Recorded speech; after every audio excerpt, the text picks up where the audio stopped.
हैं। जैसे कोई पैदा देशभक्त नहीं होता, देशभक्ति सर्कमस्टांसेस से पैदा होती है। देशभक्ति पैदा करने वाले टीचर्स, पेरेंट्स, समाज, सोसाइटी होते हैं। जैसे तुम जब स्कूलों में पढ़ते थे तो याद करो 26 जनवरी पे और 15 अगस्त पे अगर तुम ठीक ठाक से स्कूल में पढ़े हो, ठीक ठाक का मतलब पैसा नहीं होता, ठीक ठाक मतलब टीचर अच्छे मिले हों, तो उन्होंने तुम्हें 26 जनवरी से 2-4 दिन पहले स्कूल में, 15 अगस्त से 2-4 दिन पहले फंक्शंस की तैयारी कराई होगी, जिसमें देशभक्ति गाने, देशभक्ति कोई नाटक, ऐसी चीज़ें कराते हैं ना हम। थोड़े लोग परफॉर्म करते हैं, ज़्यादा लोग बैठ के देखते हैं, लेकिन देखने वालों के मन में भी कहीं ना कहीं एक विचार आता है।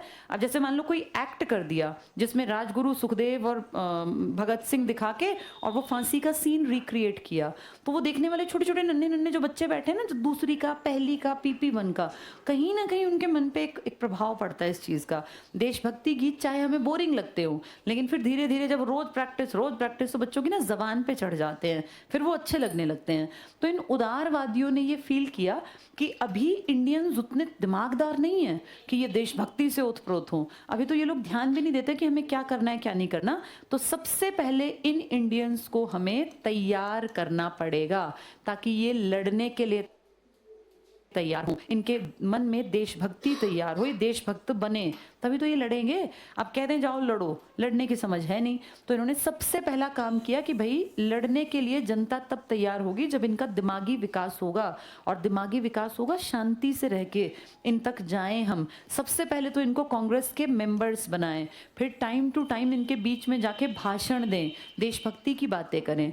जब ये सब चल रहा था ना बेटा, उस टाइम पे दुनिया में बहुत बड़े बदलाव आ रहे थे। कैसे? ये बनी थी अपनी 1885 में ना, इससे कुछ साल पहले 1868 में हमारे पड़ोसी एक छुटकू सा देश था जापान। राजधानी क्या है इसकी? टोक्यो ना। जापान बहुत छोटा सा देश है देखने में और पैसिफिक ओशन में पड़ता है, प्रशांत महासागर में।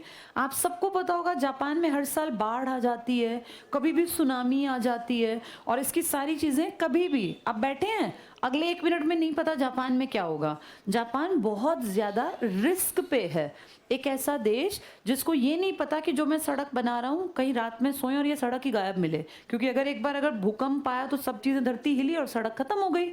तो वो सोचो कितना रिस्क पे है।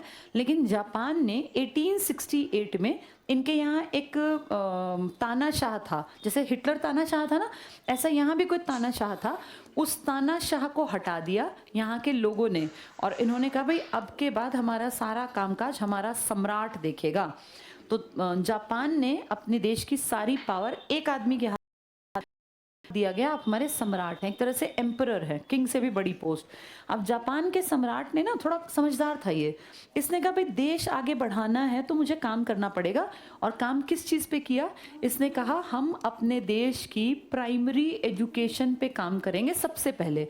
जैसे किसी देश को अगर सच में आगे बढ़ाना हो ना बेटा, तो बड़े लोगों को बदलना बड़ा मुश्किल होता है, क्योंकि वो तो बन गए जैसे बन गए। सबसे आसान होता है स्कूल के बच्चे के दिमाग को विकसित करना, कारण उसका दिमाग बिल्कुल शुरुआत में तो खाली होता है, जैसी हम बातें बताएंगे वैसी तो भरेंगी। तो प्राइमरी एजुकेशन पे काम करना किसने टारगेट बना लिया? जापान के उस सम्राट ने। इसके अलावा उसने कहा जब ये पढ़ लिख जाएंगे, जैसे एक पीढ़ी ना बेटा तैयार होने में बस 10 ही साल लगते हैं। किसी बच्चे को अगर फर्स्ट क्लास पे काम किया जाए, पहली क्लास में, कि भाई इसका दिमाग विकसित हो, ये मल्टी टैलेंटेड हो, इसका दिमाग सोचने में सक्षम हो, ये पढ़ाई को रट्टे ना मारे, ना रटे 5 पार्ट्स ऑफ बॉडी क्या है तो क्या आग लग जाएगी, 5 वेजिटेबल और फ्रूट्स ना रटे, लेकिन समझ ले कि पार्ट्स ऑफ बॉडी पूछें। तुम याद करो जब तुम छोटे थे ये भी कितना टफ लगता था ना, कि पार्ट्स ऑफ बॉडी कहीं मैं भूल ना जाऊं, कहीं मुझे याद ना आए। मतलब कितनी बेवकूफ़ी है कि बच्चे को कितना प्रेशराइज करते हैं कि 5 पार्ट्स ऑफ बॉडी, बच्चा एक भूल गया तो फिर याद ही नहीं आ रहा, याद ही नहीं आ रहा। कितना आसान है भैया, पार्ट्स ऑफ बॉडी रटना ही नहीं। बच्चे को खड़ा करो, बताओ ऊपर से नीचे देख के बताओ, तो बच्चा रटे ही ना। हमारे इंडिया में क्या है, फ्रूट्स भी रटवाने हैं, सब्जियां भी रटवानी, इतने इतने बच्चे नहीं देखा बेचारे। ओके, वो क्या कहते हैं, बस एक शुरू का बता दो, एक ऊपर का बता दो, क्योंकि उसने ऐसा रट रखा है कि वो एक याद नहीं आया तो उसे कुछ भी याद नहीं आता। ये सबने इस चीज़ को जिया तो है। इंडिया में पढ़ाई क्रैमिंग बेस्ड है बेटा।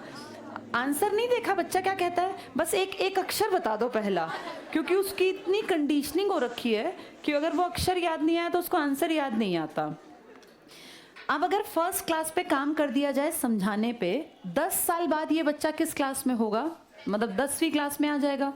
10वीं क्लास के बच्चे तो बड़े होते हैं ना, मैच्योर होते हैं। 15 साल के बच्चे, सिर्फ 10 ही साल काम करना है। अगर 10 साल उसके ऊपर ढंग से काम कर दिया तो जिंदगी में कोई उसका बेवकूफ़ थोड़ी ना बना देगा। वो दिमाग से विकसित है, वो अपनी जिंदगी के डिसीजंस को खुद ले सकता है, उसे सही और गलत का अंदाजा है। तो एक देश को अगर सच में आगे बढ़ाना है ना, तो बहुत सड़कें, बहुत ऐसे जहाज और ये सब बनाने में तो वेस्टेज है बेटा। सबसे पहले बेसिक काम करो। जो सबसे छोटे बच्चे हैं ना, इनकी पढ़ाई का अच्छा इंतजाम कर दो, इनको रटवाओ मत, इनको समझाओ। जब 10 साल बाद ये समझदार होंगे, और उससे 10 साल बाद इमेजिन करो जब ये 25 साल के होंगे, तो क्या ये रटे हुए और इस तरह की पीढ़ी है? ये पढ़ी लिखी पीढ़ी है, ये अपना कमा खा लेंगे बेटा। इनको किसी के सामने हाथ नहीं फैलाना पड़ेगा। जापान ने ये बात समझी और जापान ने काम किया प्राइमरी एजुकेशन पर। दूसरा काम जापान ने कहा, चलो बच्चों के ऊपर तो काम हो गया, लेकिन जो लोग बड़े हैं, अब 35 साल का एक आदमी है, 28 साल का एक आदमी है, तो उनके लिए क्या करें?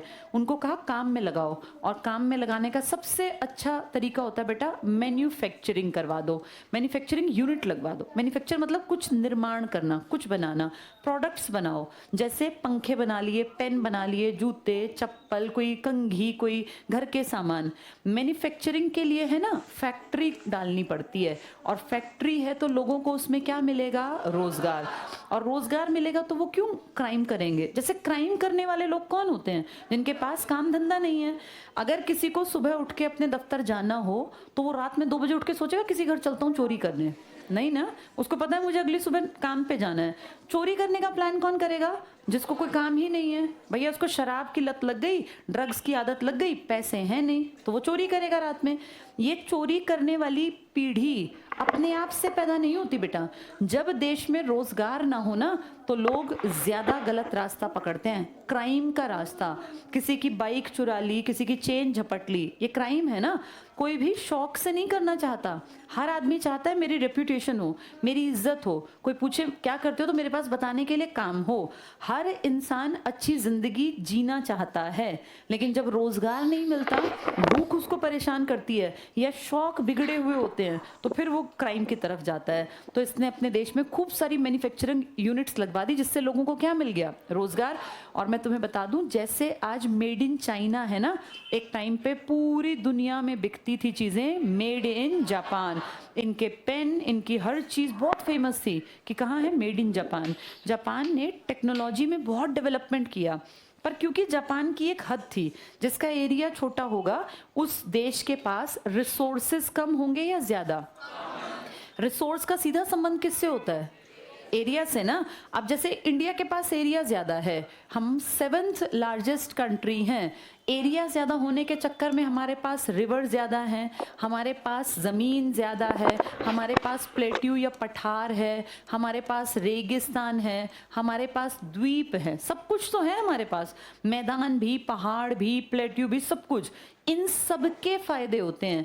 जैसे रेगिस्तान है तो टूरिज्म बढ़ गया ना रेगिस्तान में, आपके टूरिस्ट जाते हैं कितने, कोई सैंड ड्यून देखने, कोई वहाँ रेगिस्तान में जो है वो सफारी करने, तो एक तरह से पैसा कमा रहे हैं हम। रिवर्स हैं, ये दुनिया की सबसे बड़ी आबादी लेके बैठा है, लेकिन यहाँ अगर कोई थोड़ा सा भी ठीक ठाक है तो भूखा नहीं मरता। हम इतना सरप्लस पैदा करते हैं गेहूं और चावल कि दुनिया को हम बाहर भेजते हैं, हम एक्सपोर्ट करते हैं हर साल।